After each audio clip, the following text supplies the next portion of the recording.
బంగ్లాదేశ్లో ఒక జాతీయ పార్టీనే ఇచ్చినటువంటి పిలుపు బెంగాల్, బీహార్, ఒరిస్సా ఆక్రమణ.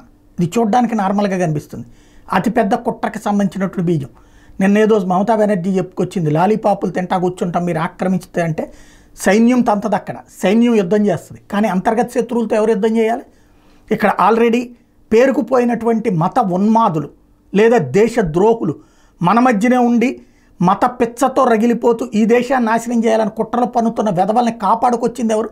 ఇదే అయ్యండి భాగస్వామి పక్షాలైనటువంటి మమతా బెనర్జీ కాదా, స్టాలిన్ కాదా, లేకపోతే కనుక ఇంతకుముందు ఉన్నట్టు నవీన్ పట్నాయక్ కాదా, అస్సాంలో ఉన్నటువంటి గతంలో ఉన్నటువంటి ప్రభుత్వం కాదా?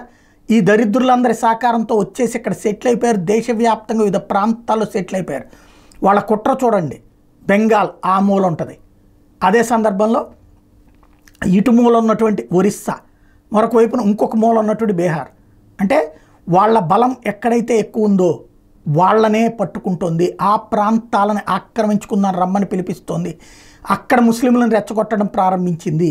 ఇప్పటికే దేశంలోని ఒక వర్గం ఆల్రెడీ కనీసం ఇదివరకు 2 నుంచి 5% నుంచి ఇప్పుడు దాదాపుగా 10% మంది ఈ భావజాలపులో మూర్ఖత్వపు భావజాలానికి లోనైపోతూ ఉన్నారు.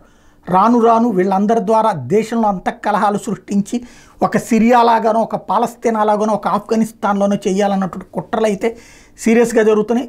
ప్రతి భారతీయుడు, ప్రతి హిందువు అప్రమత్తం కాకపోతే అత్యంత ప్రమాదకరం.